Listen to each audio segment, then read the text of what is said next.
Not everybody here. So I'd like to call the meeting to order. So Sam, if you're ready, we can start.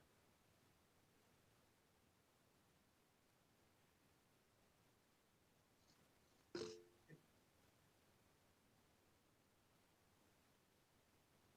good evening. This is Andy Stack. I'm current chair of the CA Board of Directors. Remind everyone that this work session of the CA Board of Directors is being live streamed, and there's a link on the website that you can access. I encourage everyone to follow along. I remind everyone to please mute your mics or your phones unless you're speaking. When you do speak, remember to state your first name so everyone knows who is speaking. Please be courteous to each other. Speak clearly and slowly so that everyone can hear you. And please make use of the chat feature if you'd like to ask a question or that, because not everybody can see everybody when you try to raise your hand. I will introduce each item on the agenda. And now I'd like to call the roll. So Janet? Yes, here. Renee? Here. Lynn? Here. Here. Nancy? Here. Shari? Here. Dick? Present. Alan? Here, there, and everywhere. Milton? Here. Jenny? Here. Jess? Here. Andy, present. Okay, we're all here. I'd like to move approval of the agenda. So moved. Is there a second? I'll second it, Dick. Dick. Any discussion? If not, is there any objection to the approval of the agenda? Nope, hearing none. Go on. Okay, ready to speak out. Drew, if we're ready, we do have a resident tonight. Laurie Knight is Laurie Knight. Drew, if you could. I'll get him on the line. Laurie, are you there? Oh no, I still gotta get them on the line. Okay.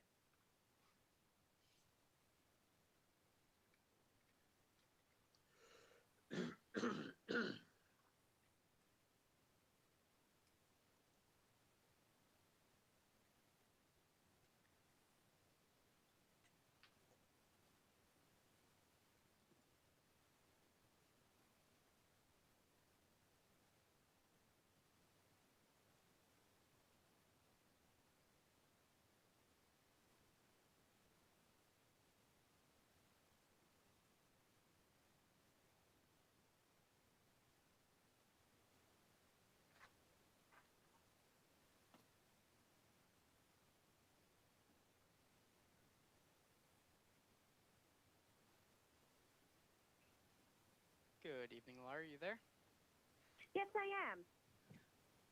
Welcome, Laurie. This is Andy Stack. Thank you for joining us tonight. You may address the board. We're waiting here to hear you. Thank you. I was involved in an incident a couple of weeks ago at Vantage Point Park on the open space course. First, I wanted to thank the open space. I believe the man in charge of that, if he's listening, because I have learned that not only was the sign replaced at Vantage Point to address it as tennis and pickleball, and that was done at all of the courts. There is one outstanding issue that I would love to see addressed. The gang, I will call them, of adults that basically act with squatters' rights when they're playing pickleball.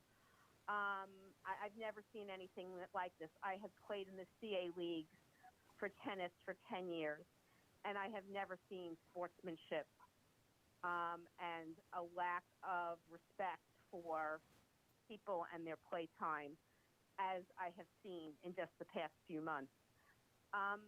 They they question when there's a sign that's posted that explains it doesn't say that it's an honor system, that it says if you're playing singles on the court, you're allowed 60 minutes, and if there's 4 of you on the court, you're allowed 90. They actually question when the 90 minutes begins, which it doesn't say on the court, and I didn't know if it was anywhere in writing that we could have a statement so that I could show it to them. They actually don't understand that the 90 minutes is like a self timed, as far as if you get on the court and you start playing, after you have played 90 minutes, if someone is waiting for the court, then you should leave. They're like, well, does that mean the 90 minutes starts when people show up and we have to start the count? In other words, they think people should wait 90 minutes once, even if they've been playing 3 hours already, which they do. They play for many, many, many hours, which is fine as long as no one else is there needing the courts. So I'm thrilled to see the new signs, and I'm very thankful. And yet, it was very deflating for me to realize they still don't understand, or they're always trying to find a reason why they can stay and someone else shouldn't be able to play.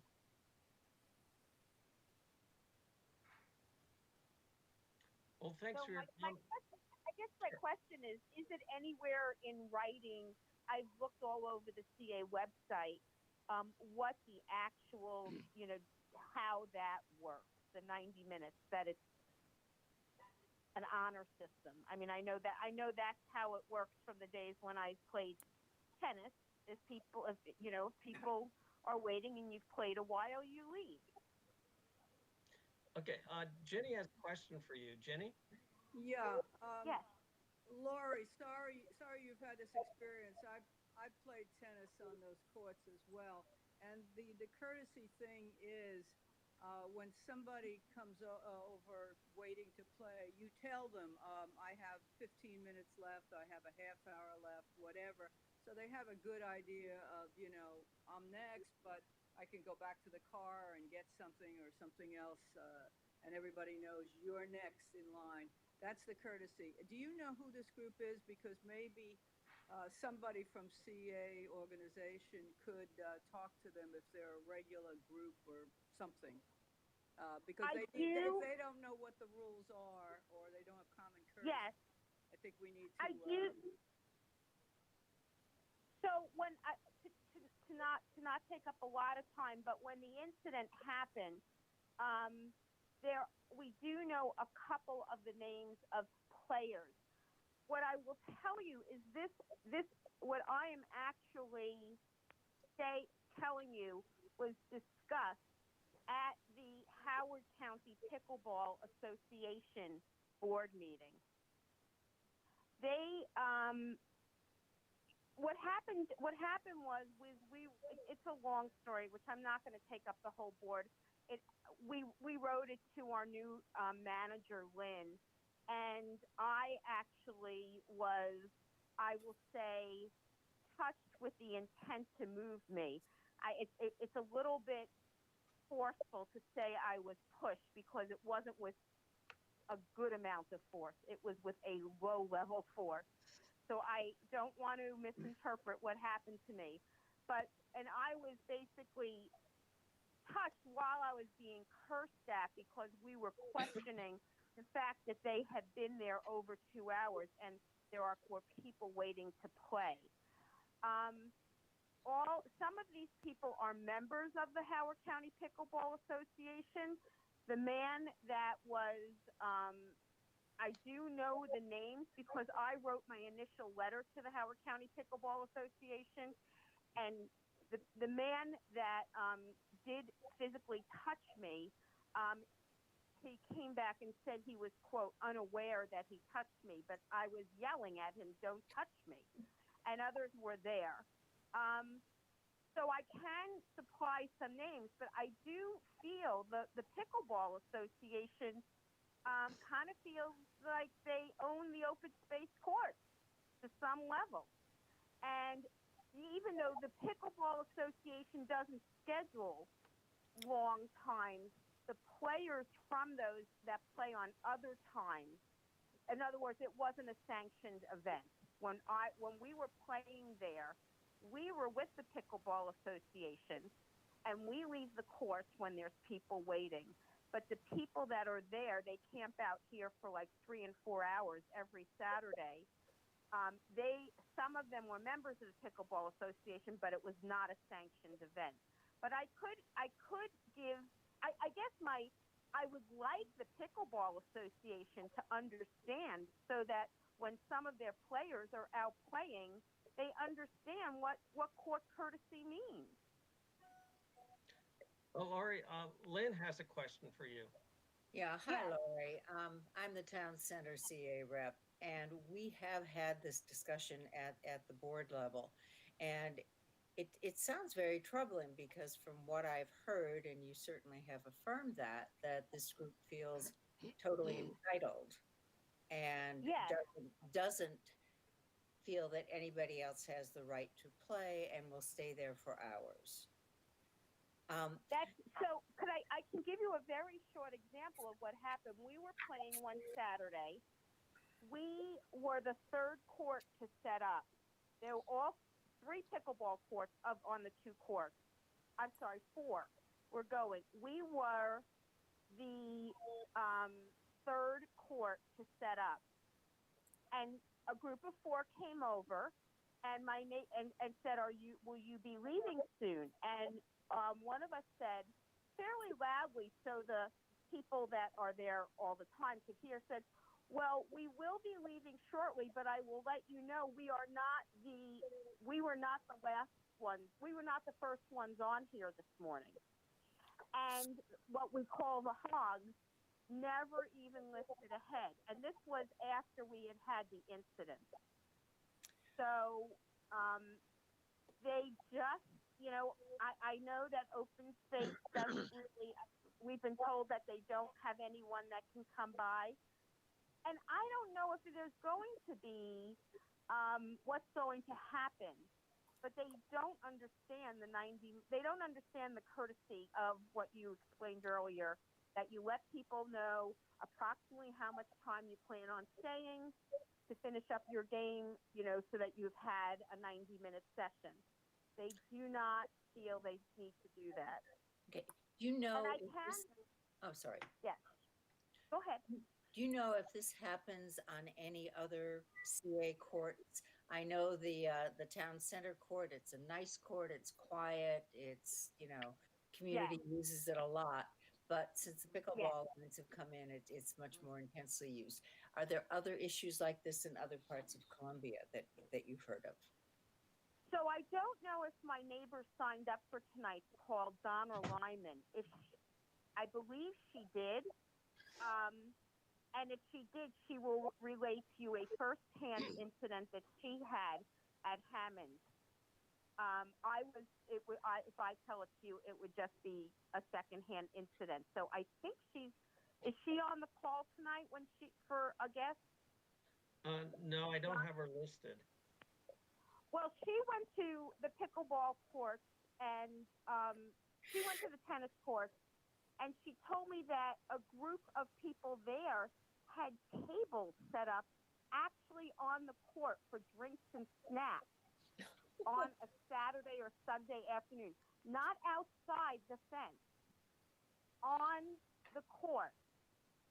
And it also was when she walked up and all the courts were busy, the other courts felt the need to leave, even though when she asked, that court with the tables and food had been there the longest. I have a question. Yes. I happen to be married to a pickleball subject matter expert. In fact, she's on the Pickleball Association board. Okay. Dorothy Bolton. I don't know. Do you know her? I do know her. Okay. she's down in the basement right now, so I'm not going to drag her up here. But if you could, your name is Lori. Yes, What's your last name? I play on Monday. Hi, I'm sure she will recognize me. I play on Monday night when she coordinates. Okay, well, why don't I have her give you a call? And I think this is a pickleball association problem.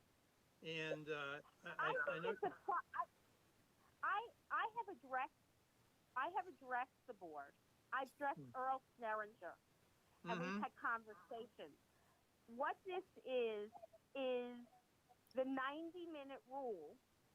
Is the question is the 90-minute rule? When does the 90 minutes begin? And is that in CA literature? I've discussed this. I've discussed this with the Pickleball Association, and I think that the Pickleball Association respects these rules. But some of the players in the Pickleball Association who are not playing at a sanctioned event are the ones that are on our courts for 3 and 4 hours, not respecting the rules. Okay. Well, Laura, what is your last name? I'll Height. ask. Excuse me. Height. Height. K-I-C-H-T. K-H-I-C-H-T. No, it's. I'm sorry. I have to start again. K-I-G-H-T. K-I-G-H-T.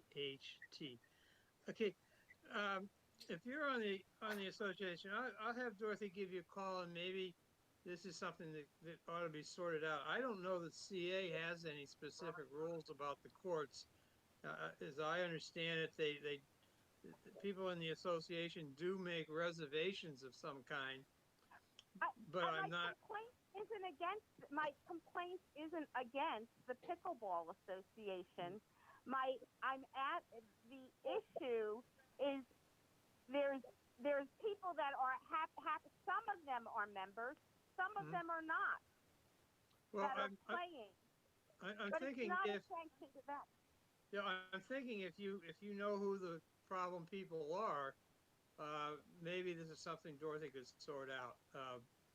But I'm not aware of any specific rules that we have on those courts.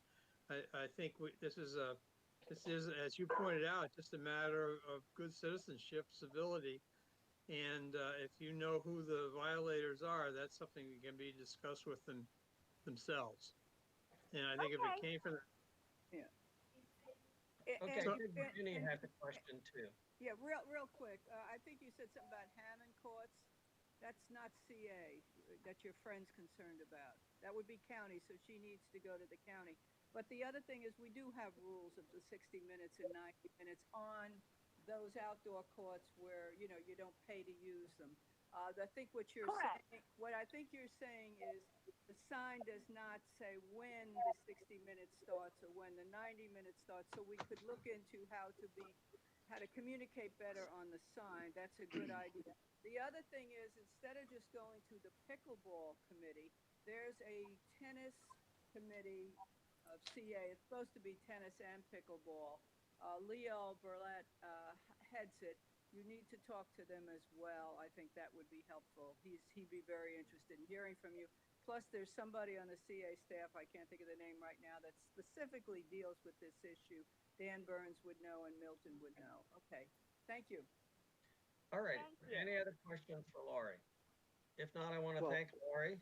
And this is Alan. Sorry. Seems to me like we're all just talking from our experience or ignorance. We have members of the staff on this call. Does anybody who's on the call have knowledge of whether or not we have that specificity in our rules? And if not, can somebody on the staff say, I'll look into it and take care of it? I'd appreciate that. I don't know whether Dan is on the call, but I've taken some notes, and what we need, if whatever we can do to clarify our signs without adding additional signage, we'll look into that. And also where we have a reference on our website when it comes to pickleball and tennis and the courtesy where you don't make reservations, we'll look at that language also. Thank you, Milton. what I'm really asking for. I appreciate it. Thanks, Milton. Thanks, Laurie. Thank Anything you so else? much. Take That's care. Have all. a good weekend. Thanks again. You too. Okay, that's all I had signed up for the resident speak out. Like to move on to the work session topics, discussion of the most recent development tracker. Milton, is there anything you'd like to start with? Now, I'm sure Kristen and Jessica are out there. Kristen, Jessica, turn it over to you. Yep. Hi, we're here. Jessica's here somewhere. Before she gets started, I just wanted to mention that I did send you all the most recent, not the most recent, the list of planning advisory committee members for the Howard County General Plan. So I hope you've all received that, since I promised I'd send it as soon as it was available. So now you can see who will be on the committee with me. Jessica, are you out there? I am. And Kristen, if I may, very quickly, everyone remember, board members, if you have an interest, that's just in one committee. There's going to be a bunch of subject matter committees that if any board members may have interest in, or anyone from the villages. So there are going to be other smaller committees or committees with shorter term assignments involved with just the updating the general plan. Kristen, how would we get involved if we wanted to be on one of those committees? So we talk to you? You can certainly talk to me. I don't know the answer to that yet. We have not had our first introductory meeting. That will be next week. I can tell you that from what I understand, those smaller committees will be very topic-based, and it will be seeking people with particular expertise in those topics. So if you have a particular expertise and would like to be considered, just let me know and I will pass that along, as soon as I can, and I'll keep you posted as to what opportunities might be available. Okay, thank you. I'll be in touch with you. Yep, no Also want problem. to point out that Shari is on the committee and she'd like to say a few words. I just wanted to say I was very honored to be asked by the county executive to be on this committee looking at the general plan for the county. I'll certainly be getting more information, and as we go along, if anybody has comments or questions or suggestions, I'm certainly open to hearing it. I would love to hear from you on that, and I'll let you know more about these subcommittees as they develop. So, yeah, thank you. Thanks, Shari. Thanks, Chris. Okay, Jessica, I think you're up. Good evening, everyone. I have two items that I wanted to bring to your attention in particular, and then I can take any questions anyone had on other items from the October development tracker. The first is to let you know that the Office of Planning and Community Affairs become engaged with the Howard Community College on some frontage signs that they are looking to put on Little Patuxent Parkway. We saw that there was a notice for variance request hearing that's necessary to put the signs closer to the roadway than would be allowed under the existing setbacks. Upon reviewing that application, we became concerned that the size of the signs and their proposed locations could have a detrimental impact on the corridor aesthetics. And so we reached out directly to Howard Community College and engaged in a dialogue with them. And they're currently reassessing and redesigning their signage to set it further back from the road in a way that we think will hopefully achieve their desired goal of improving communications with the community, but also kind of solidify the existing corridors aesthetics. So we'll continue engaging with them on that and having that dialogue, and we're very thankful that they are willing to engage with us so directly. And then another variance project that has come to our attention is the Dorsey Overlook project. That is the development project that's kind of been on our radar for the last several years with several different iterations of development proposals. This is located on the corner of Columbia Road and Maryland 108 on the northeast corner. sort of on the entrance to Dorsey Search.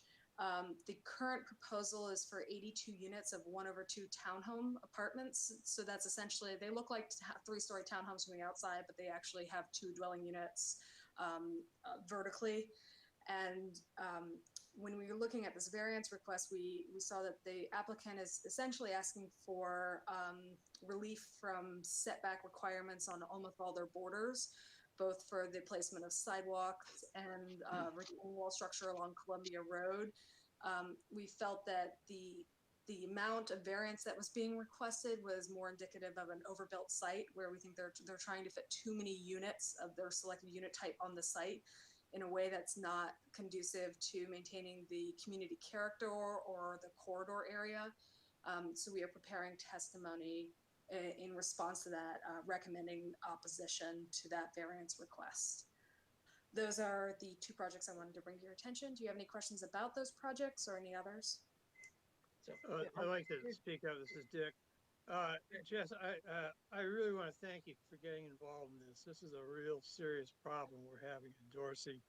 We've got a developer who has really not been cooperative. He's trying to jam, as you said, 82 units on a narrow strip of land. And I've been looking over the paperwork on this thing. One thing that struck me is, I don't remember the exact wording, but he said he's looking for a variance because of problems with the property that are not his own doing.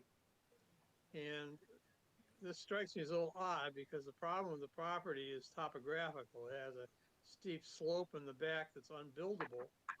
And the guy knew it when he bought the property. He paid much too much for the property. And now he's trying to, he wants to put up a 10-foot retaining wall along Columbia Road so he can jam all this stuff in. And the community is very upset about it. And he can hardly say that it's not his doing that he needs this variance. It was his doing that he bought the property that he can't build on. And it's the design. He's been through a whole bunch of designs, and he's back. It appears to be with the original design that was held up for APFO reasons. And of course, you can only hold something up for APFO for 3 years. And so after going through some other reiterations, he seems to be back to this other, to his original plan, which is also going to have some serious effects on our schools. So I do appreciate the fact you've been in on this, and I know there is this hearing coming up. I've signed up to testify, and I hope we can get this thing resolved. okay, next will be Jess, Jenny, and Alan. And please remind everyone to use the chat feature so I can kind of get your names. Jess, you're next. Yeah, I just had a question for Jessica. I happen to be unable to attend the zoning board hearing about the Hickory Ridge Village Center, and I was wondering if there were any interesting or new developments, or if it was just more of the same, and how close it is to being completed. You're really loading me up with a lot of questions. Loaded questions on that one. Sorry. Yeah, we've been. I guess the quick question is, how many more meetings will there be, or do we not even know?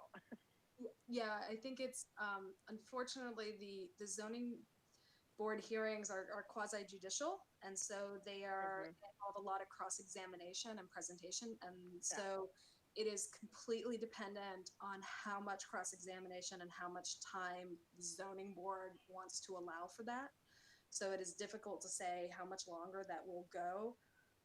I can honestly say, based on what I have seen from the Hickory Ridge hearing, I think we'll be into 2021 before we reach closing arguments. Okay. And the I don't know, Kristen, I know you've also been following the. I see, I hate to be pessimistic, but I do not yet see a light at the end of the tunnel. Okay. So are witnesses still being called by the opposition? Is that where we are still, I guess? I think the last iteration that I looked at, I think that they are still doing their main case. And then what will happen is that the original petitioner will then be able to cross-examine those witnesses, and then there'll be a cross of that. And Okay. then we'll actually get into some of the zoning board always has the ability to ask their own questions. Sure. Okay. That's what I expected. Thank you. Okay, Jenny and then Alan. Jenny, you're muted. Jessica, on the HCC signs, I'm glad you're looking into that. And I was just hoping you were also looking at safety in terms of location and people being able to get in and out of roads without those signs blocking the view, as that sometimes happens with plantings and signs. I assume you're looking at that as well. That was part of our consideration and our concern with the original proposal. Okay. Second thing is, on the Dorsey Overlook, to get 82 townhouses, that was originally, I assume, a zoning case and is now a hearing examiner for the variance? I do not believe so. I think actually the maximum density permitted there is 112. 112 or something, yeah. It's zoned for apartments, so Oh, okay, never mind, I withdraw that question then, because it seemed like a lot if it was just single-family residential. Okay, never mind. And as far as Hickory Ridge, I noticed they start at 6 p.m. where some other hearings are starting at 4:30. Has the zoning board considered starting like a little earlier, like 4:30, and you get a lot more done? And the other question for you is, when somebody speaks in opposition, the lawyer for the support for Kimco, for example, isn't allowed to cross-examine that person at that time. They have to wait until the end. my understanding of the quasi-judicial process is that they can cross-examine a witness at the time after they have been questioned by their proponent or opposition. So it is one by one, but the number of witnesses that are brought up is not necessarily being controlled. Right, correct. That's what I thought. So they don't have to wait till the end to cross-examine the people opposing it. Okay.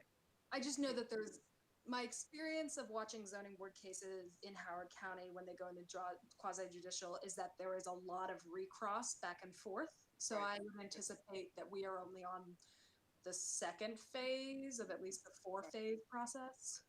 Yeah, they should just start at noon or something. They'll get it over faster. Okay, thank you.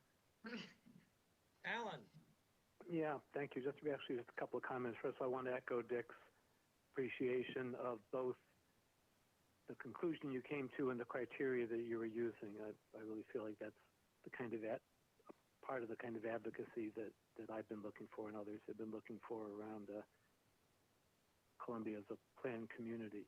And the other is, I know this wasn't your language, this is the language, but it just struck me as an interesting language piece, which often determines how people feel about things, that they're seeking relief, which makes it sound like something onerous has happened to them that they need relief from, as versus they're seeking to get out of the requirements that they and everybody else are bound by.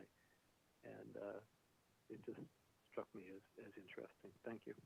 Yeah, I also will admit that we're probably not very familiar with variance language because there are no variances in Newtown zoning district, but a variance by its very nature is a request for relief from the strict application of the regulations because there's a unique situation on a site. So that's exactly. But it's certainly hard to not want somebody to be relieved, you know. Okay, any other questions?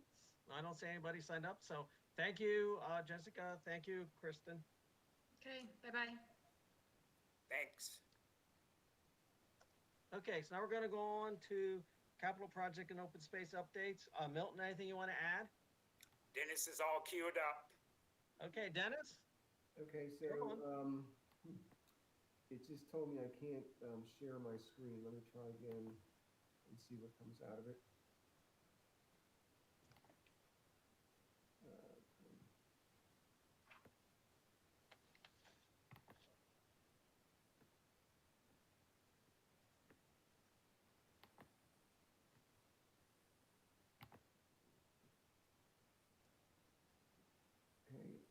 So you should be able to see the first page of the open space update. Just as a view, So the first slide is the chrysalis pathway, which is now largely complete and backfilled.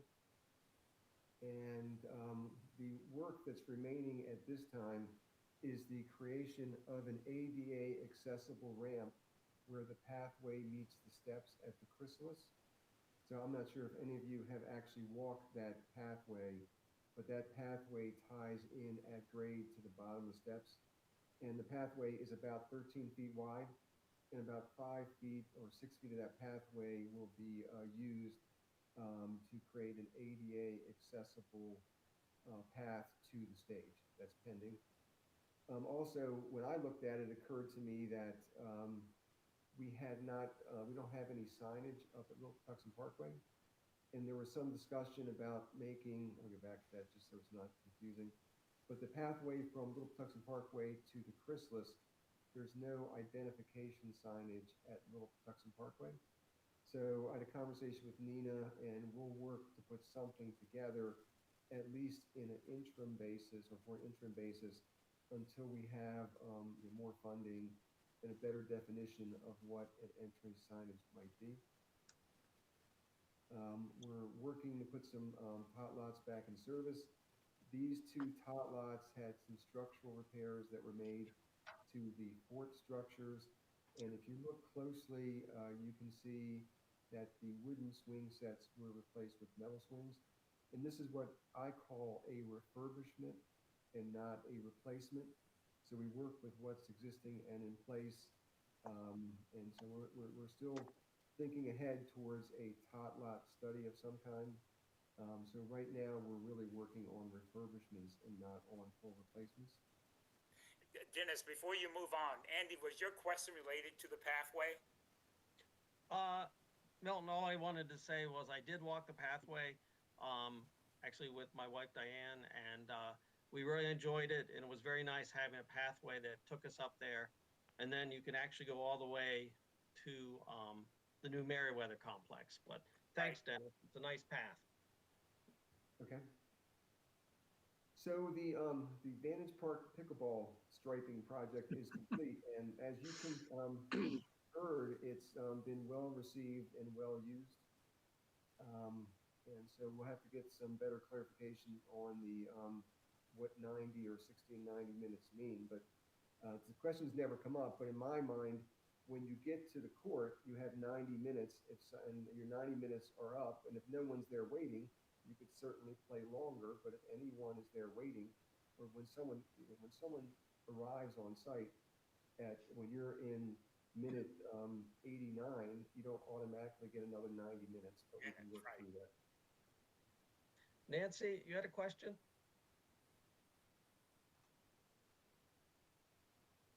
Nancy? Sorry, it's still a new laptop. I had a question about the laptops. I mean, sorry, the tot lots. I understand that there are some tot lots that you're closing down that have some game or toy or activity things on them that could possibly be moved to another tot lot. Is that possible? So if there is a spring animal or or anything that can be saved to slide, we take it and we try to use it somewhere else. So yes, that's possible. We would absolutely do that. Okay, good. Thank you. We finished the other barn loft floor installation. That was about a $27,000 project. We also did some carpeting there. And just coincidentally today, I received a note from Sandy, the village manager, how happy they are and looking forward to reopening using the facility. Hey, Dennis, would you go back, please, quickly to the other barn? Look at the difference, everyone. It looks like a professional ballroom. Yeah. Dick, did you have a question? Yes, I did. This actually goes back to the signage for the pathway. And by the way, that pathway is perfect. It really is a really nice job, and just really draws people back in there. And I do agree that I think some signage telling people this is the fastest way back to the chrysalis makes a lot of sense. But I'm a little concerned. I know the sign that we had up before when we were explaining construction is going to be underway. The sign is up by the parking lot. It says Merriweather Park at Symphony Woods. And the board had a long discussion about that in the past. We did not like this thing being called Merriweather Park. That was a Michael McCall branding thing. So I'm just asking that when we put any signage in there directing people to the chrysalis, we just say this is the way to the chrysalis. Let's get this Merriweather Park thing out of the way. Understood. I'm sorry. Dennis, you're up. So understood, and we'll make sure that doesn't say anything about Merriweather Park. It's really Thank you. Thank you very much.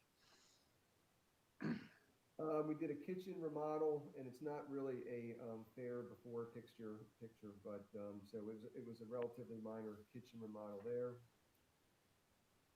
We did some repairs to the other barn silo roof. It was leaking, and that work has now been completed.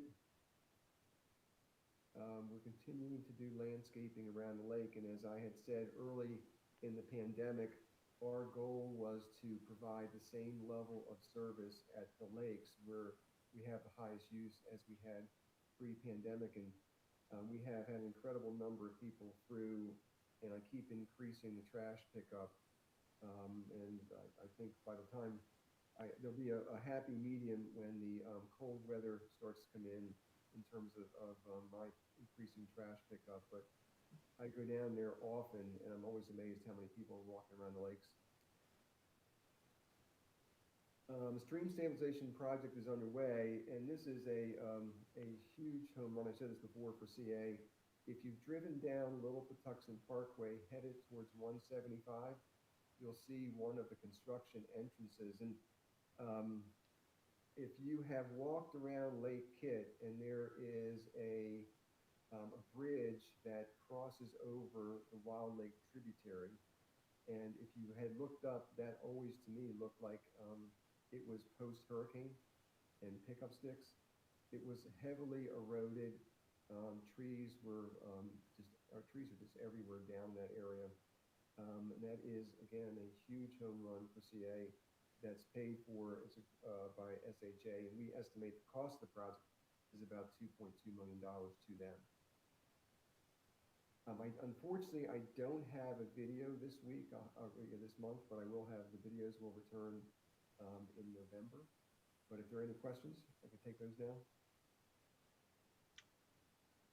I don't see any questions. So thank you, Dennis. Okay, thank you. Appreciate the briefing. Oh, wait a minute. Dick, you're muted. Yeah, I couldn't find my button there. Yeah, you mentioned a bridge going into Lake Kit. Where exactly is that bridge? Is that the one at the bottom of the lake, or? No, so the Wild Lake Dam spills into what we call the Wild Lake Trib. Oh, okay. And that runs underneath Little Patuxent Parkway, and that bridge is just north.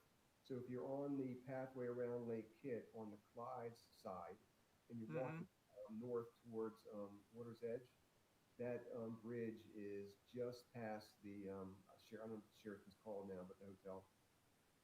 Oh, okay, I know where that is. Okay, thank you very much. And by the way, I have noticed there's a lot of traffic around the lake, and every time I go through there, the landscaping is just spectacular. It really looks very nice. So I appreciate your work there. Thank you. Okay. Next one is pre-filed state legislation, and if you read the background, there is none. So I'd like to go on to fiscal year 21 budget and operations plan. So Milton, anything you want to say? No, Susan should be out there, and Yeah, I'm here. Okay, we'll turn it over to Susan. Welcome, Susan. Well, thank you. So I just finished at about 5:45 reviewing these September P&Ls, so I'll share my screen with you. They don't present, it's just the actual data. I don't have actual budget for September. And it's not the best quality. So this is the CA organization-wide income statement, and you all are familiar that, and we're well aware that we reported on the first quarter results, May through July, and we presented them actually the budget and compared to last year, and also a projection for where we thought we would be at the end of the year. So then we are adding in August and September. Again, this is just actual. So because there's this big, lump of annual charge revenue, it's hard to see how we're doing from a trend basis. So, but you can see that our fee income is increasing. And that's in sport and fitness, primarily golf and tennis. Susan, if we're supposed to see anything, at least my eyes can't read any of those. If you could magnify it. Sure, I'm sorry. Wonderful. Thank you for speaking up. Okay, so this is the income section. So this is again CA wide, and then you see also our membership billings. It's kind of up and down, but staying pretty steady. And that's total income for the 5 months ending September, $48,880,000. Expenses, you see the increase in personnel costs, as you would expect, because back in May, we didn't have very much open, and as things have opened and as we've brought more people back to work, the staff programs and facilities and open space efforts, the salaries costs have gone up. And really, the other expenses have not changed significantly. We have fees have gone up a little, and that's outsourced some additional the mowing work and things. Otherwise, the expenses are pretty stable, with the exception of personnel costs, as you would expect. And we can. Okay, I think Renee has a question. Oh, sure. Renee? Yes. So I'm just, can we go back to the membership number for a second? Uh-huh. So can you go, I don't know, can you go up so I can see what the column titles are? Is that, yes, thank you. So I noticed it, so it went up in September. Now, did we start billing for swimming pools in September? We started billing play memberships in mid-September, so there's a small component. Yeah, a piece of that is in here. So play memberships are the swimming pool? And the swim center and the tennis memberships as well. And about what percentage of the play members are paying right now? Like, did you lose 10% or? I don't have that handy. I would have to look that up and get back to you. I'm sorry. No, that's fine. I just knew that was starting to roll up. So if I take out the swim membership, then what is the membership structure or the membership level looking like at the gyms and other athletic facilities? Are they going up or down?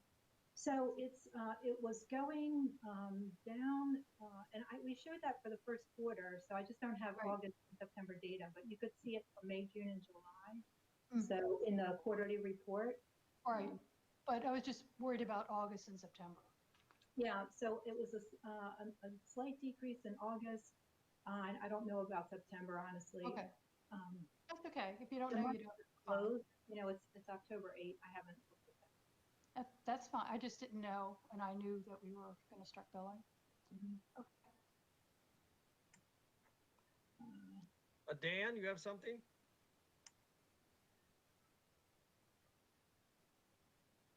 I don't think so. Dan? Yeah, sorry, as soon as I get off mute.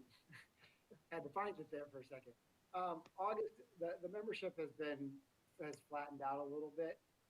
There was a dip in August because there was a billing issue with our third-party biller. They skipped about $55,000 in billing. That's why you see a dip in August. That'll be billed in October. We've notified the members, and that'll come with their October billing. Okay, thanks, Dan. Susan?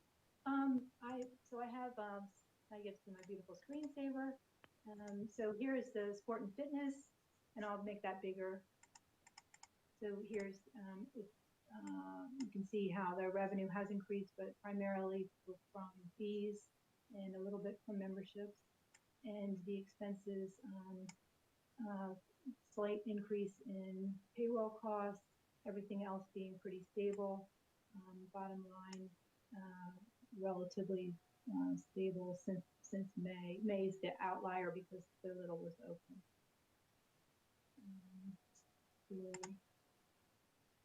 Open space and community services. Open space and facility services. Pardon me. Very little revenue. The fees income would be the mowing reimbursements.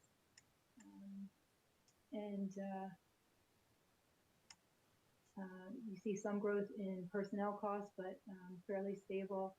Some additional fees, costs, tree work, and additional help with turf maintenance and landscaping. And otherwise, the expense is pretty stable. And then the last one I have for you is community services. So you see a little bit of revenue. We finally were able to bill for school age services for part of September. And we see the expenses, the increase in payroll related to staffing school age, getting staff trained up at the end of August, early September, and otherwise very little change in expenses. And so that's what I have. So the next, Susan, before you get there, Alan has a question. Alan? Yeah, thank you. Going back to sports and fitness, I apologize for going back, but I wasn't quick enough on the draw. And if you don't have an answer right now, I just would like it later. How does the percentage?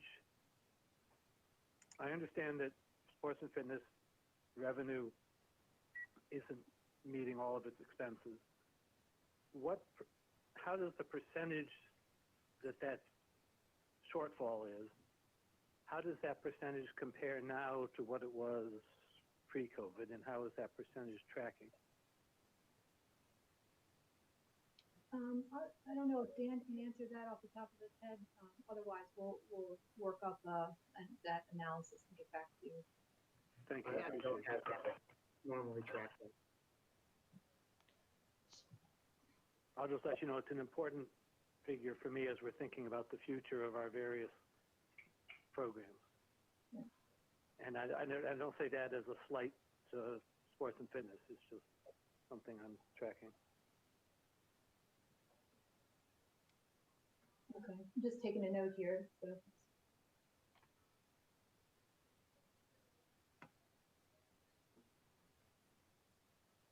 Okay. Question, Susan, about the childcare. Yes. We've normally made a profit in the past. I'm trying to look at this. I assume we're not making a profit now, right? Correct. Have we received any money from the county at all to support? No, not yet. No. Are they still negotiating with us or talking with us? Well, it's not so much, Jenny, it's not so much negotiating. We've had conversation with the county. Right now, we're working with our general counsel. The last communications can you hear me? Yes. Yeah. The last communications I had is that basically CA as an organization, a 501c4 organization, is not eligible for care funds. But our position is that the county, at its discretion, it can share care funds with us. Or with the people using our child care. I would like to see if that's a legal option for us. Either way, I think we should be able to get some, or they should be able to get some support so that they can attend our childcare. I don't. Okay. Okay, Susan, back to you. Okay, so I just wanted to remind everyone that the next, so the second quarter report will be issued the week of November 30th. That would be through the period through the end of October, and that the next audit committee meeting is December 8th. So let's see. The other questions we had were about the balance sheet structure, and I don't know if you need me to go through that with you, or you have questions about the material in the back in the package. Or, I'll defer to you guys. Any questions for Susan about the information she provided that's in the background packet? Return in essence for the balance sheet cash. Right. So yeah. Renee? Yeah, so I'm still confused. The lender is requiring us to have a $3 million reserve account. Right. Okay, in cash. Right. Okay, but not free line that we're not borrowing against in cash. I mean, you said both last time, and I guess when I was a lender, the reserve account had to be in cash or marketable securities. It couldn't be, okay, so we have to have $3 million set aside in cash for the lender, exclusive of anything else we do. Correct. Okay. Now, I'm not sure if you're saying that that doesn't mean there wouldn't be borrowings on the line at the same time. Well, no, that's a different. Right. That's a different subject. Right. Okay, so we're going to have $3 million for that. We're going to pay back $1 million to the insurance trust. We're going to start repaying some other debt. And then we're going to also start setting aside our own reserve account that we can draw upon. We cannot draw upon the lender's reserve. Is that correct? That's correct. Okay. All right. I just want to make sure I understood that. Right. All right. So I guess my question, and this is at the end of the year on April 30th, what are we looking at as the financial structure on the liability side? Are you planning on borrowing or drawing down the line of credit? That's my question. Yeah, so I put that in here, and at this point, the cash flow projections indicate that we would not be borrowing on the line as of April 30, 2020. Okay, but that's still your goal? Yes. Okay, I just want to make sure, because to me that gives us the cushion for the following year if something goes sideways, not at the CA level, but outside of CA, you know, whatever that is. Okay, thank you. That's all. Okay, Shari? Shari, I think you're muted. Yeah, thank you. Had to find that button. I got a question about repaying the employer portion of the payroll taxes. Is there any advantage or disadvantage to CA not starting that as more employees are coming back on board now and our programs are picking up? You just illustrated we have more expenses and such.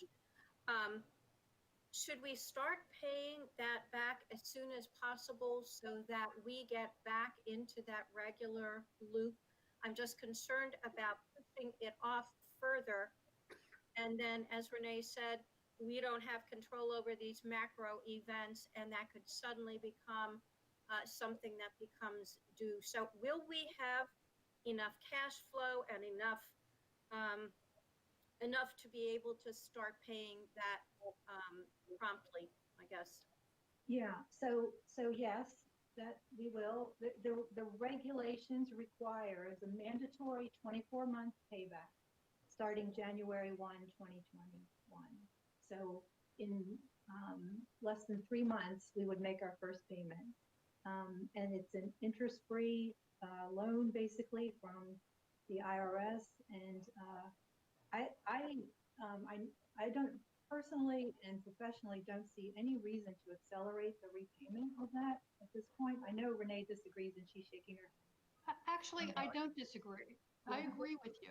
Yeah. I agree with you. I am concerned that that become a priority, but I would take a zero interest rate loan any day of the week Yeah, and pay and it back so over its it would term. certainly be a priority because it's a regulatory requirement. Well, You know, and I don't know how else, I don't know how else to assure you that we pay our debts to the government in the priority order that is mandated. So, uh, And Susan, yeah. correct me if I'm wrong, Shari, we have started building that monthly payment into our expense projections.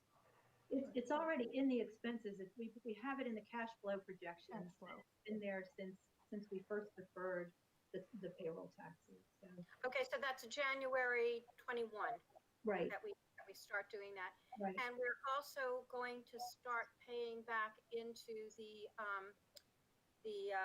insurance fund.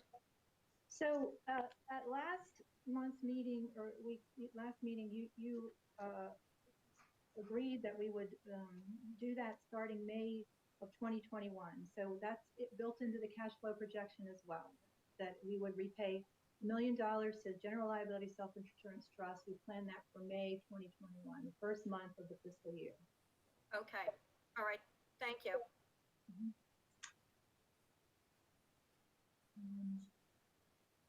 Any other questions about that? I know it can be a lot to digest, so I'm sorry if I just dump a lot of numbers on you, but happy to try to answer any questions.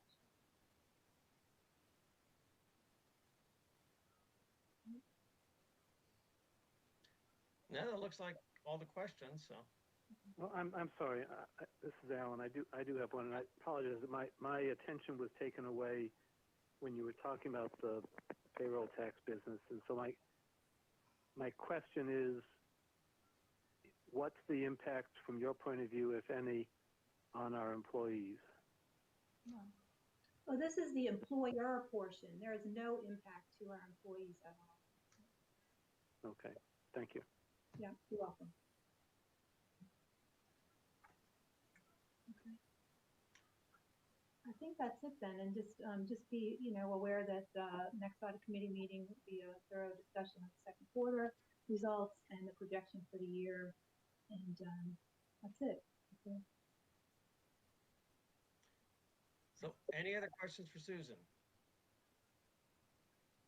You've hopefully all got a chance to go through the background material, including the contingency plan stuff too, right? No questions? So can I just ask, so we're not voting on anything at this point. We're just having an open dialogue. No, this is a discussion. Right, open dialogue. Okay, just checking. Yeah. Okay. So are there any other questions for Susan? All right, Susan, well, thank you. You're welcome. Thanks for bringing it all together. All right. On to our Shari's. So Shari, you ready? Just had to make sure I wasn't muted. Okay. I hope folks were able to look through the responses that we got to the 5 questions. I keep referring to it in my mind as the 5 questions about values and principles. And the board did this back in June.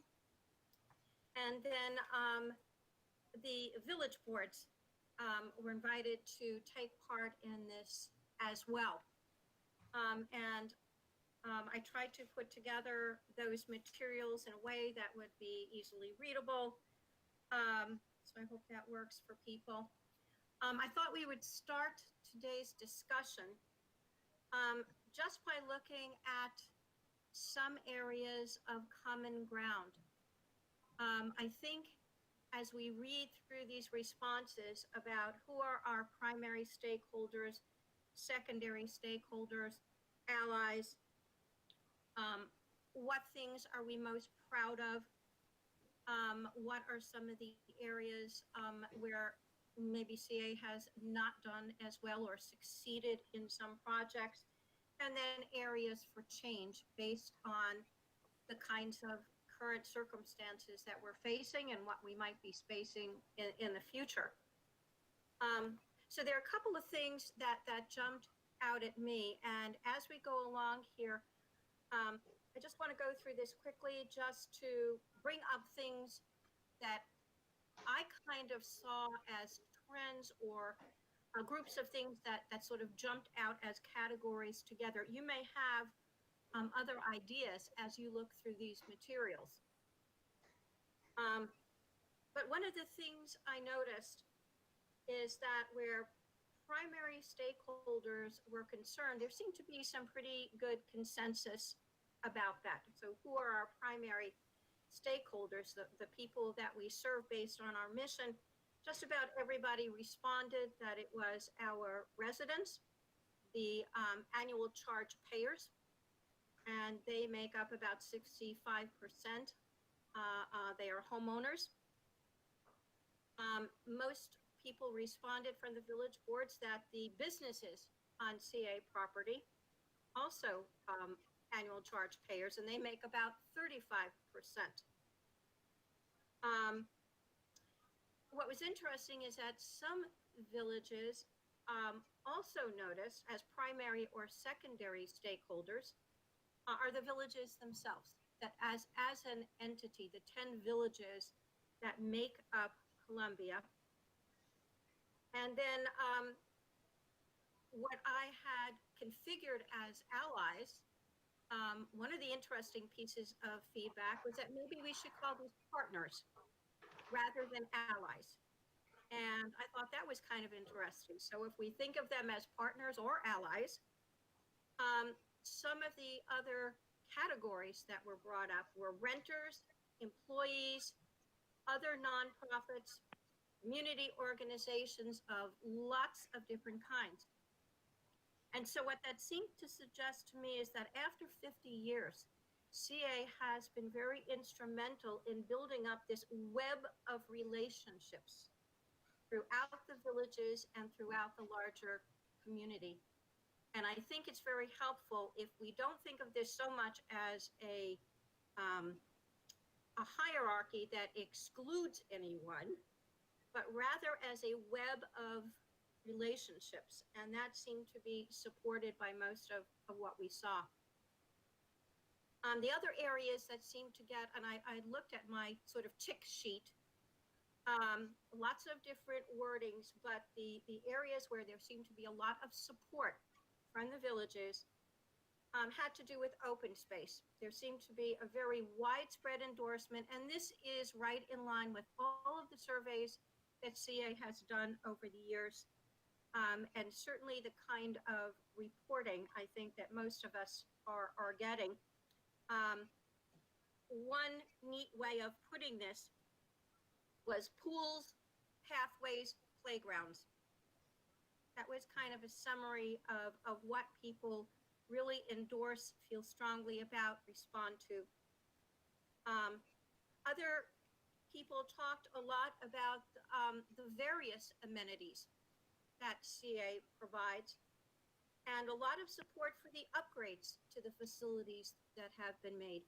So that's another really important piece of feedback, that when we have plans in place to, as Dennis has been working on the tot lots, for example, or as we have been making improvements to the community centers, this is really appreciated by the community and by the community leaders, and there's a good response to it.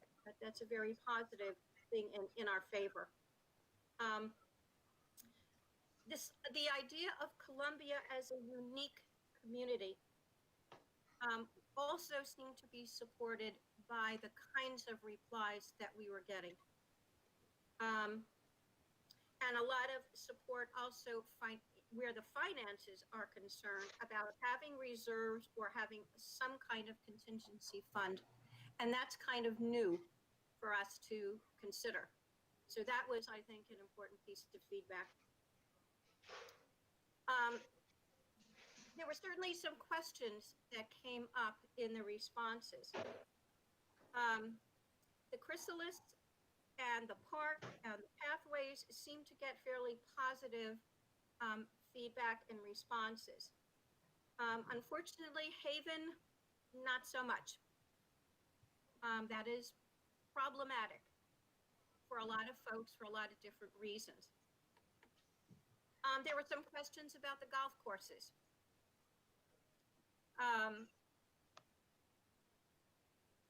And you can read through some of the comments there. There were some questions that seemed to point to people thinking about what is the role of sports and fitness in the future. That's pretty much in line with a lot of the things we've talked about over time.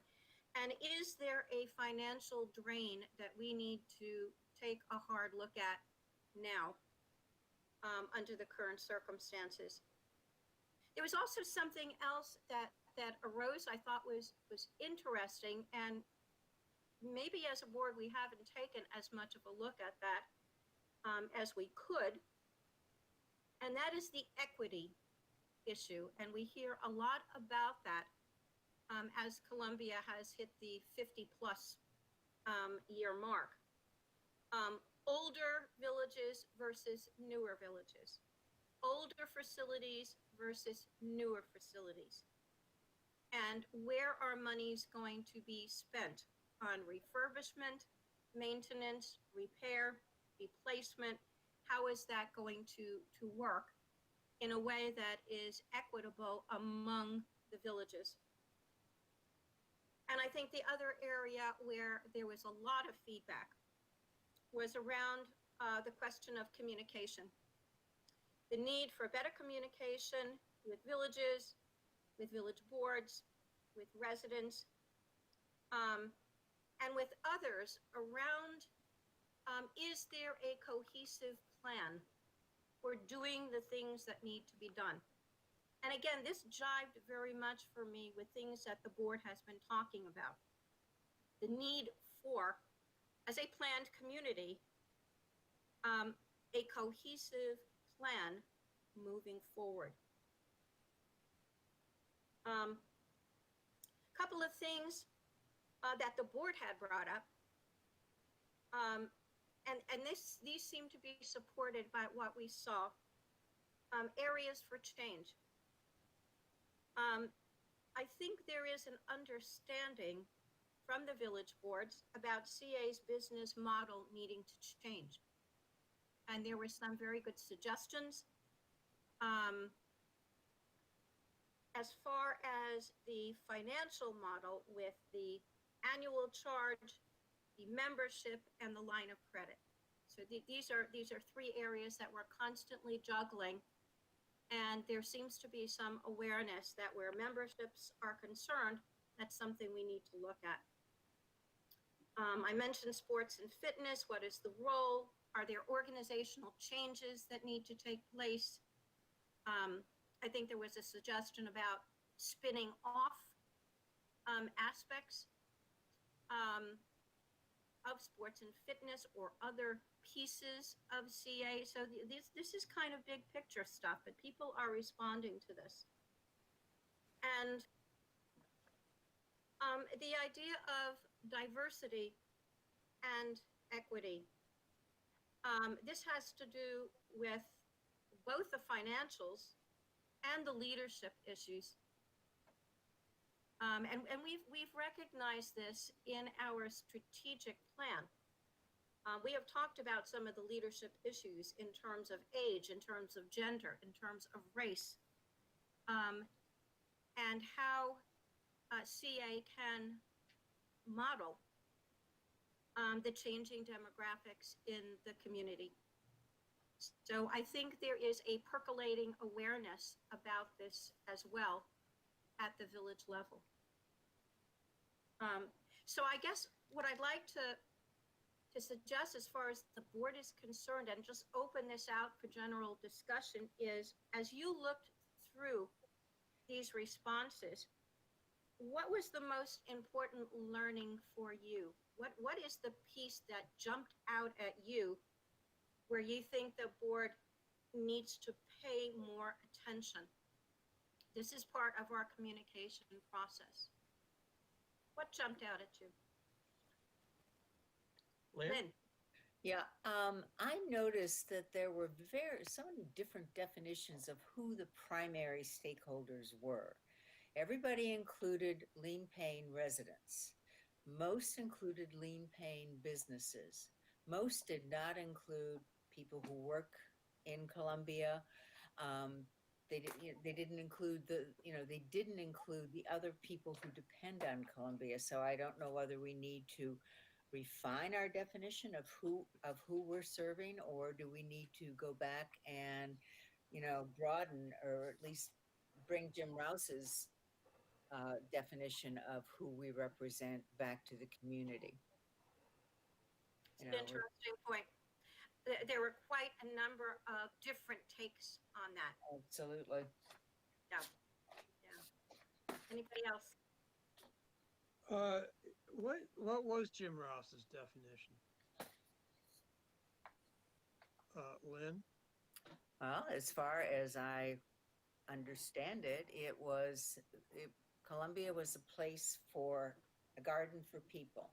And the people in that garden included residents, but residents were not just lien payers. Residents were also renters. Residents were also workers, people who worked in Columbia. That's why, for instance, if you are employed by a business that pays the Columbia lien, as a worker in that business, you don't have to pay the extra fees. You pay the same Columbia resident fees as everybody else.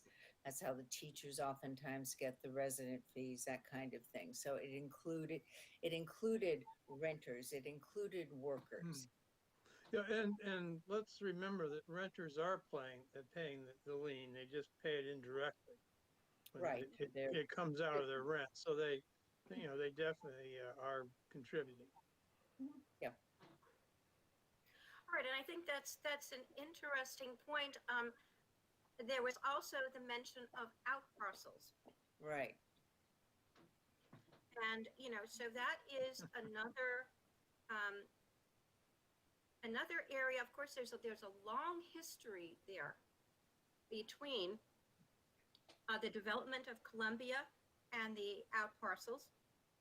And 50 years in, there's still a lot of lingering a cultural dynamic there. But it's also, and we come up against this repeatedly, that with, for example, we have more than 95, miles of pathways, but we don't restrict those pathways just to Columbia residents. The folks in the out parcels are certainly on the pathways. They're around the lakefront. They're making use of and enjoying the amenities that are provided. But what kind of outreach do we do to the out parcels? Well, Shari, that's a very good question, because basically they're freeloaders. And to put it succinctly, they are getting the benefits without paying the price. And it does maybe indirectly help us, because their property values are increased by the fact that they have these amenities. And so maybe we do get a little bit of a skim off of that, but the county benefits to a great deal by the increase in the property values when the county gets the tax money. So I think we want to get the out parcels to work with us, but I don't see. I'm looking at Dorsey's Overlook right now. There's an out parcel, and it's a blight on the community, and so we have a very odd relationship with these parcels. Yeah, and I think what's interesting about this is you can see it through that lens, or you can say, at this point in Columbia's development, we're all kind of in this together. And so how can we look at this in a way that that is a win for everyone, and that may have to requires some kind of county, I don't want to say intervention, but recognition. And Yes. I think that's what you were talking about. That Well, yes, you're absolutely right. I look at, as we look at the general plan, I'd like to see the out parcels encompassed in Columbia, and that we would have controls, like our covenants, or some other position, some advisory role or something in the development of those parcels, because that's really where we're getting the problems, or that's where the strip malls are coming from, and the other burdens that are being put on our system. So I would love to see some way to bring them under the same controls that our real stakeholders are under.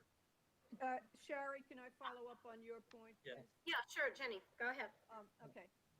In terms of talking with the county, we're not just talking about the app parcels. We're talking about people in the county are walking around Lake Elkhorn. They're walking around Lake Kittamaqundi. They're coming down. When we used to have events down at the lakefront, they're using those facilities that are free all the time. I think we should be trying to approach the county about a fair share from the state open space money, from county money to help us with dredging the lakes. We started with the ponds, getting the county to accept certain ponds, but it costs us a fortune to bring them up to standards, sometimes $500,000 before we can turn them over to the county. But we should be looking at more opportunities like that, because people throughout the county are really benefiting from what it costs our CA lien payers. And that doesn't quite seem fair, because they're also paying for taxes for the same Centennial Lake and other things outside the county. I mean, outside CA. Lynn, you had a question? Yeah, I think definitely we do need to develop different relationship with the county and with the state, that, we certainly should be able to get additional funds for the services that we do give the broader community. And I think as we extend our services, and especially the downtown, that will be of great benefit for everybody. I don't see, however, any way that we could possibly take over any control of the out parcels. People we bought our houses in Columbia with these covenants and with this lien. I don't see how those covenants and certainly the lien could ever be extended at this stage to these out parcels like Beaverbrook, or these little infill things that are being done. I think what we can do is have them join our facilities. They do have to pay non-CA resident fees, and at least get them to use our facilities at the higher cost. But I don't see that we can impose our covenants on out parcels now. Okay, anybody else on just the general topic? Yeah. Yeah, I like the idea of going to the county and discussing the benefit of the out parcels to the county, and the cost. In a way, it is a cost to CA and to the residents that are on CA property here in Columbia. I mean, they share our wealth, but they are not paying the bills for it. And it would be lovely if there were a way to negotiate with the county to get them to. I agree completely with what Ginny said. Yeah. And bear in mind It's also that the state. It's the state that does the open space. Right. And the state. this is one of those things where we're not talking about taking anything away from the homeowners in the out parcels. Right. But we are talking about a situation of equity. Right. And the shifts that have occurred over time, again, this gives us a real opportunity to take a look at these larger macro shifts that are taking place and see if there's another way of imagining, either through tax breaks. There are lots of things that can be done for businesses, and I don't think we've necessarily explored any of that so far. So that's just something that I think the villages are now becoming much more aware of. Yeah. I mean, Yeah.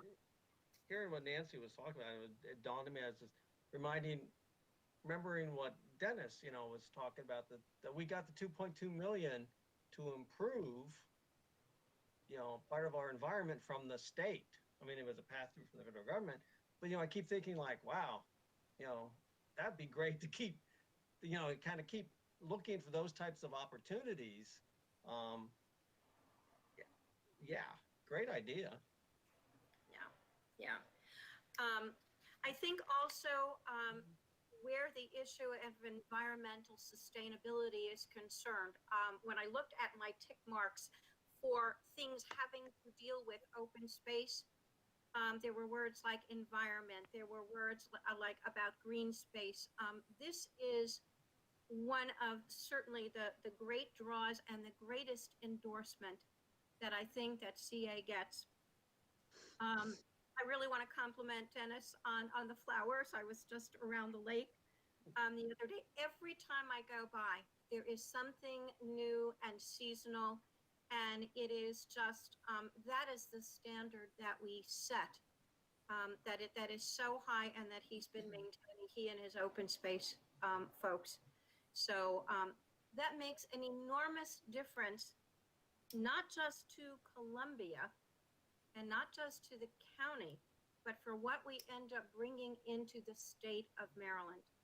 So that's another, it's almost an intangible. You can say, well, it's just flowers. But as any, tourist agency or office of development will tell you, that makes an enormous difference. The first impression, and I believe, and I hope everybody saw this, that Columbia came in with Money Magazine as the number 5 community to live in the country.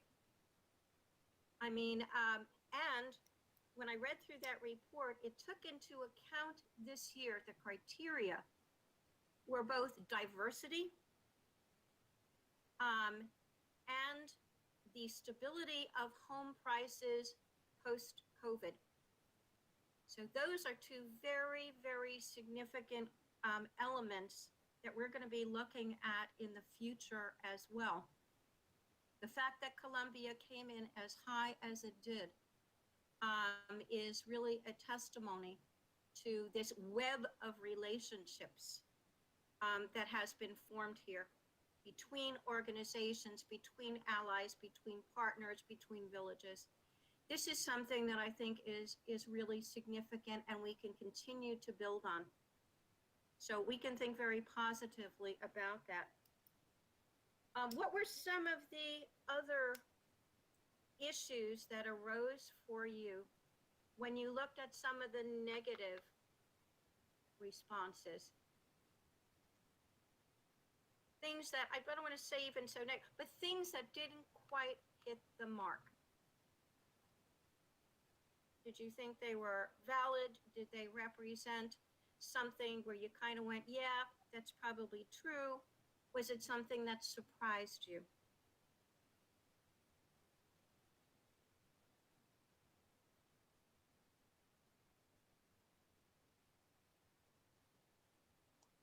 Well, I look at the list and I think they nailed it. These are all issues. I think, but we knew that. Nothing in here that I would disagree with. Yeah, and Dick, I would say that nothing really surprising. I mean, it wasn't something like said, "Oh my goodness, I never thought of that." What I saw was a lot of what we've talked about, what we've heard about. I think it's nice to know that we were aware of these things. The fact that These are all things we've discussed and we've seen as problems and we've tried to deal with. I think that's kudos for the board, even if we haven't solved them all. Sherry, in terms of your question, question 4 on page 2 of your document, it's not all positive. Yeah. I don't understand the bullet second from the last, CA advisory committees. Help, expertise, I agree, they are a help, they do have expertise. I see them as a plus. Why would it be under the column of but not all positive? I think the response that came back really meant that CA was not using the advisory committees to their capacity. So it's not that there shouldn't be advisory committees, but I think as they were not perhaps being used to their capacity. And I think that also brings up the question of the composition of those advisory committees.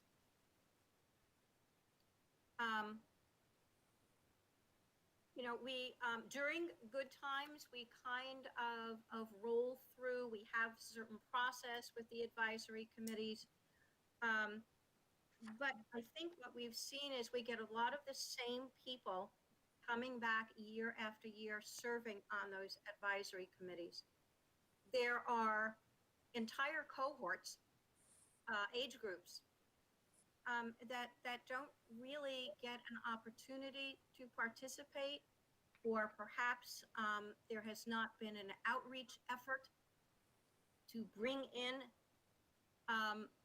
new people to reinvigorate these advisory committees. We have had the addition of the Environment and Sustainability Advisory Committee and the Millennials Advisory Committee.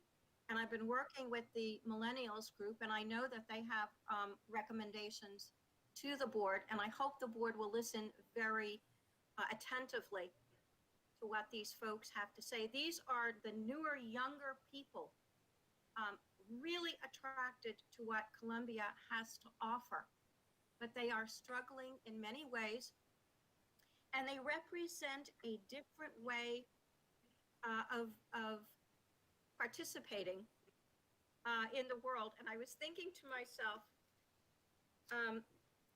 you know, so many of us who are of a certain age grew up during a time where when somebody said, let's have a meeting, and we all said, okay, great, I'll bring the drinks and you bring the cookies, and, you know, we'll all gather together, and that's our way of doing things. And that feels wonderful to us. If you say that to a 25-year-old, they're going to run screaming from the room. That's not their way of doing things. And so I think CA and Columbia in general needs to broaden perspective and think very seriously about how we can reach out to the 40-year-olds, the 30-year-olds, the 20-year-olds, people who are working full-time, people who may be working more than one job, people who are working strange hours, what may seem like strange hours. How do we bring people in to participate? And this was that big element where there seemed to be consensus around communication, communication, communication.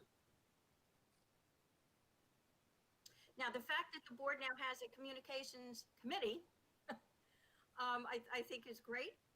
And so we're building a structure, an infrastructure, to be available to some of these new ideas. But I think we're going to have to think of different ways of doing things and making that part of the culture of Columbia Association. That's sort of percolating up from all levels, certainly from the villages. Shari, any last comments and everything? We'll try to wrap it up. Yeah, I just wanted to ask people, as you, again, go through this material, what do you think are the key issues? If you had to pick one issue from the villages what do you think that key issue is? I will say communication. I mean, that's just my reading of it. That if you want me to pick one, I would just say communication. I would agree with that, but I would also like to say that millennials and even new people who move to Columbia, uh, new people who have been here for the last 5 or 10 years, for that matter, don't really seem to understand Columbia as the old people like me understand it. So I think maybe there needs to be, well, I know there needs to be communication, but maybe for us to understand what their understanding is, and if we could have a back and forth so that they could understand what some of us think of Columbia and why we're here, and what they think of Columbia and why they're there or here, so that we could better understand one another, so we can come to an understanding. I think that that's one of the biggest problems in my mind, that there's a loss of communication there.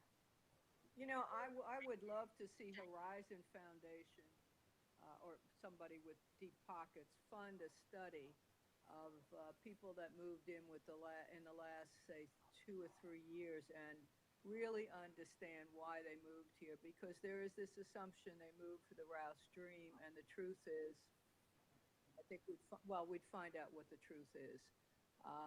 But I would love to see that, even the last 3 years, 4 years, as to why people chose that address, that place that they live.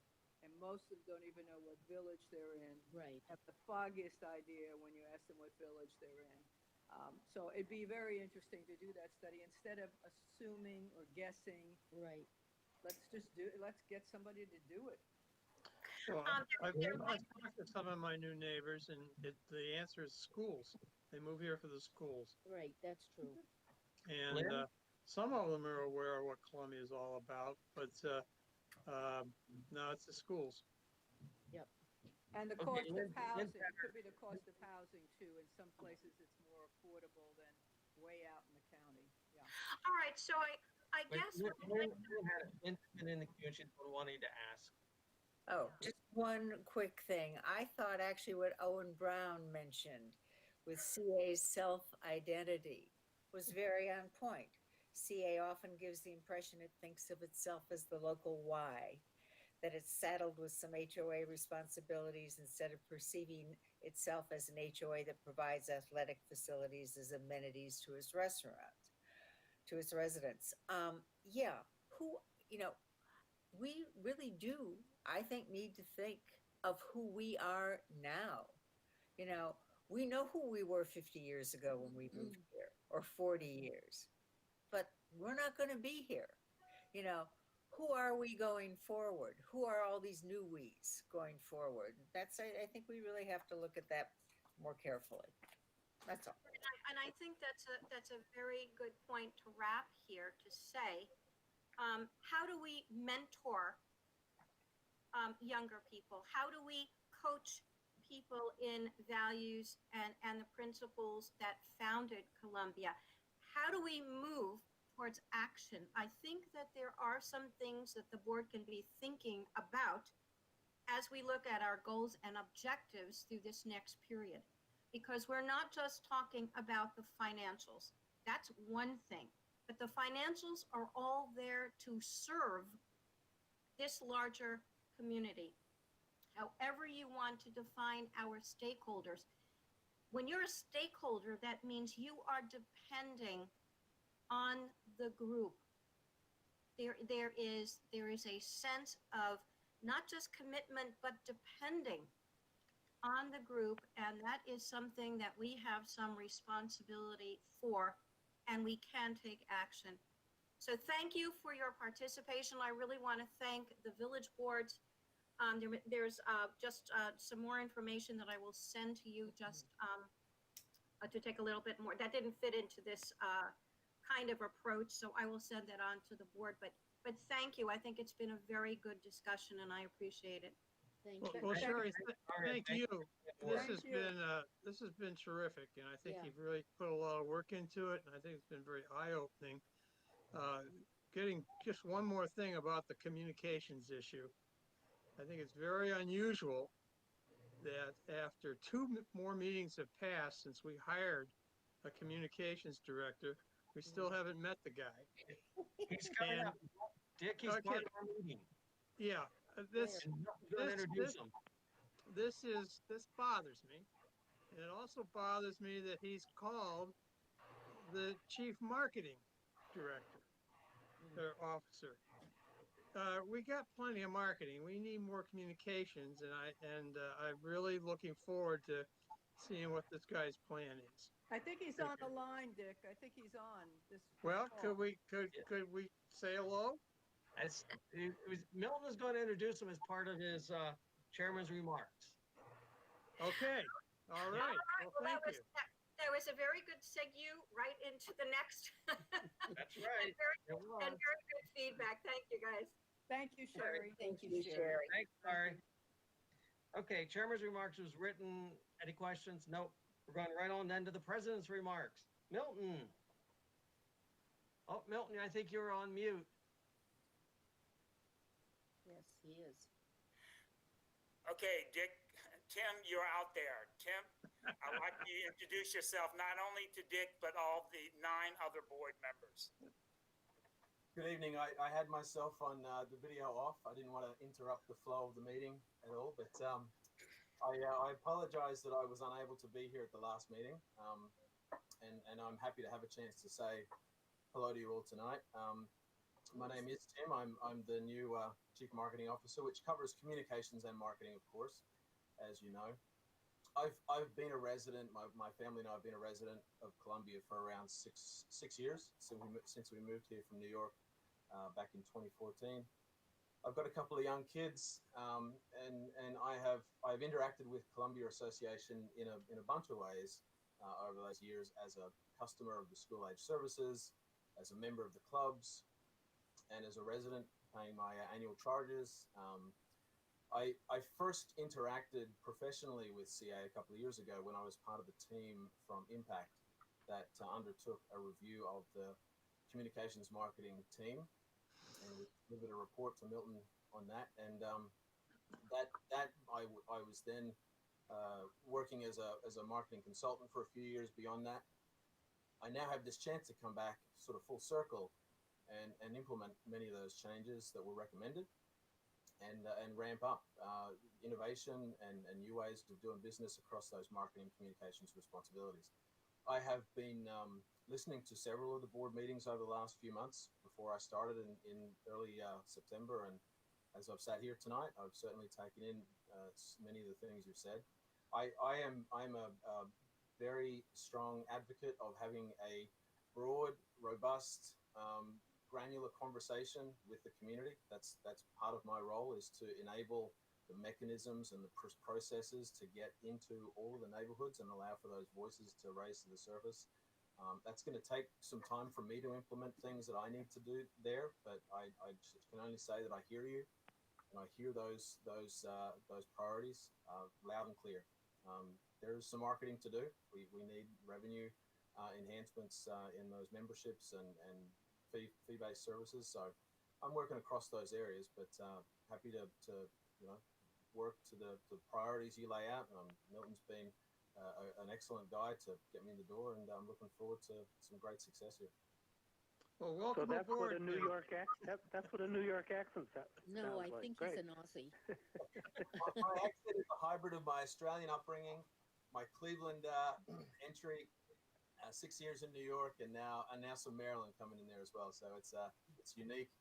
A bit of a hybrid of all sorts of places. So You just have to learn to say Downey Ocean, Like huh? Columbia. Unique like Columbia. I will, Welcome. I will say that the notion that people move here for the schools, that was right in the middle of our choice several years ago. We had a young daughter that was going to be in the public school system, and we've had another one since then. That's a fair point. That's the number one reason we purchased the house here, and have loved that ever since. So Well, anyway. I'll step back. Timothy, I just like to say that you're going to be one of the most important members of Milton's team. As you heard, communications is a real serious problem that we have, Yep. and we gotta do a lot of work on our brand. And I'm hoping that you can come back to us with some plans on just how you're going to be attacking this, because we desperately need it. There was a time when people came here because it was Columbia, and they were into the vision, they were into the idea, and we have lost that. So it's really at the top of where we need to be. But anyway, what village are you in, by the way? I'm in King's Contrivance. You know, Oh, you didn't one have of to Shari's answer neighbors. that. You didn't have to answer that, Tim. Well, Hickory Ridge was my first home here, and we had there and You're moved down into the list, and you really love Dorsey Search, but then you thought about Wild Lake. Yeah, we understand, Tim, right? I should And have. River Hill is really your favorite swimming pool, right? But we're really looking forward to working with you. Thank you, Dick. Thank you. Thanks for the Andy. Jenny? Yeah, Tim. One of the things I would love to see you do, and Milton and I have talked about that. Susan and I have talked about this. Partner with Susan and Milton, and your Danica, is it? I'm bad on names. Danica's the communications director.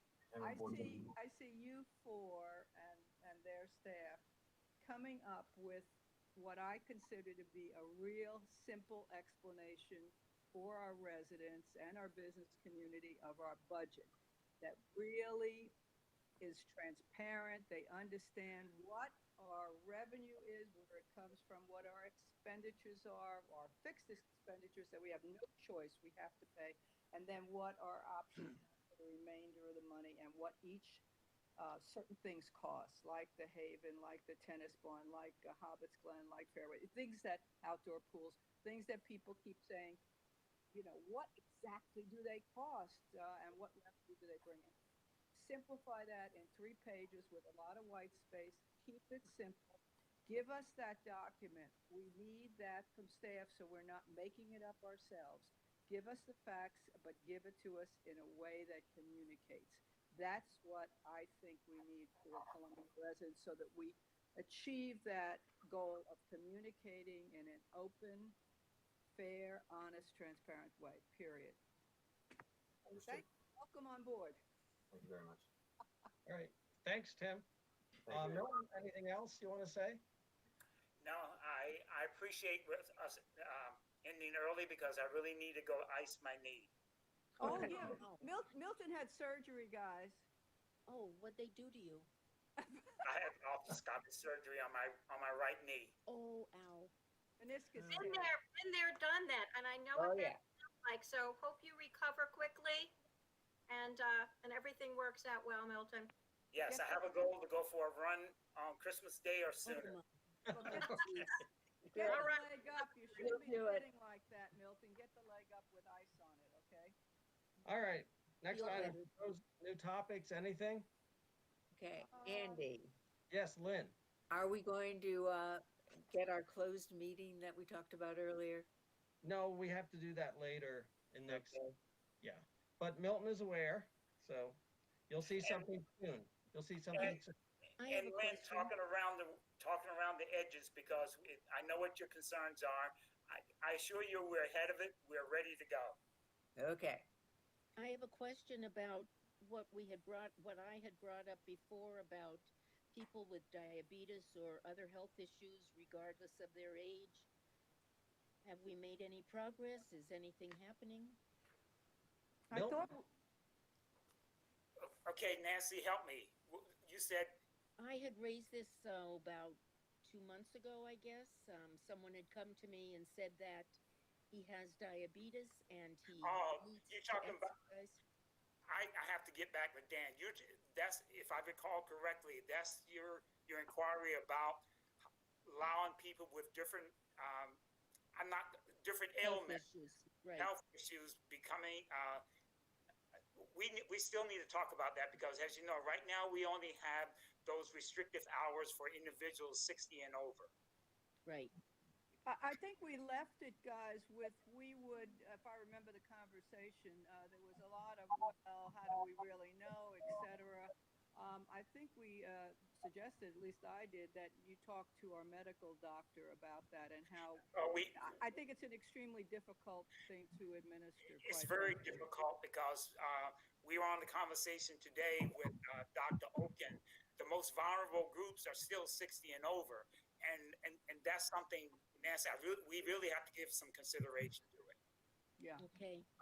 Andy?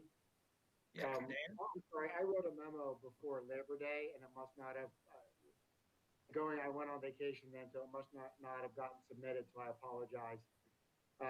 So I'll get that memo back out that kind of outlines some details behind it, and then the board can make a decision. Okay, thank you. Yeah, I think there was a concern, Dan, about then, really how you could administer this, and you'd wind up with vulnerable people age 60 then refusing to come to the club, and it's the athletic club we're talking about. I think you only have it in one facility right now, refusing to come because suddenly you had an influx of very young people, and it's really a very difficult situation, and I think we do need a medical decision. Shari, did you have something? Yeah, I just wanted to also ask, this is a follow-up. We had asked about the COVID policy, about CA's COVID policy, and whether we have a written policy. And I think something was supposed to be sent to the board. So I just want to jog that follow-up. Can we get that by our next meeting, for example? Okay, Shari, yes, we have written protocols that we have for our team members. And so what protocols are you referring to? Well, I've been working with businesses on creating sort of these, some kind of document that sets out what the protocols are going to be, both for people who are taking part, for example, in the fitness facilities, but also as far as staff is concerned. Whether it's going to be temperature checks, or CA will provide protective equipment, or whatever it is. Okay, you know that we have our playbook that's on our website, the CA playbook. So there's a CA playbook. There's a CA playbook on our website. When we reopen our facilities, we created a playbook that we shared that outlined protocols for our members and our team members. That was for staff also, and that hasn't been changed. It's been we updated as the CDC regulations and the state of Maryland regulations are not.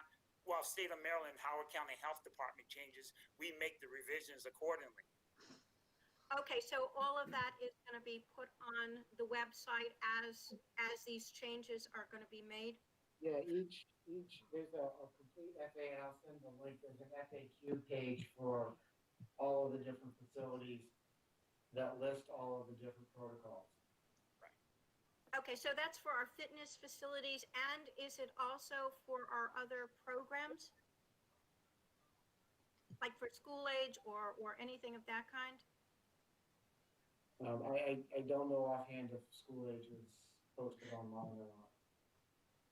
I can't verify that. Okay. Okay. What I'll do, Shari, we can provide the board the playbook and also what other protocols we have when it comes for our team members. For example, we have protocols for team members who test positive for COVID-19. We have protocols for example, right now in open space, we don't have two people riding in a vehicle. Everyone has a separate vehicle. Okay, I think that's the kind. I've been asked questions that I haven't been able to answer, and I didn't know if it was up to each department or each area to sort of come up with their own. But if there's something that you can send along those lines, that would be really helpful. Thank you. Okay. Renee, did you have it? no, I had I actually had the same question as Shari, and I also think, yeah, if we could just get a copy, that would be wonderful, Milton. Thank you. All right, anything else? If not, I want to thank everyone.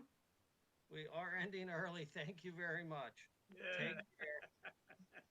And hearing no objection, we're adjourned. Thank you.